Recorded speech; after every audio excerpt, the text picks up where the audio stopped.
Hello po guys, ito po ay serpentina. Sa hindi nakakaalam, ito po ang halamang serpentina. Ito po ay maraming benefit.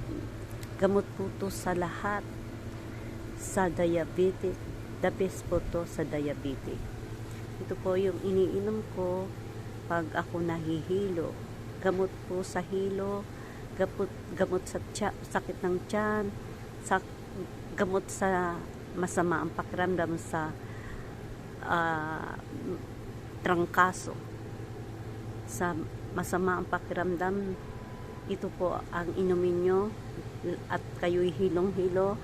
Magdikdik po ay magbabad po kayo sa tubig sa tasa ng 3 pirasong dahon nito, ay tiyak nagagaling kayo. Tandaan nyo po, ayan po ang serpentina. The best po yan. The best po ang serpentina na sakit karamdaman.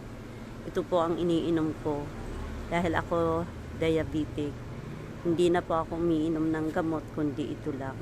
Yan, serpentina. At pag hilong-hilo kayo, kuha lang kayo niyan at inumin nyo.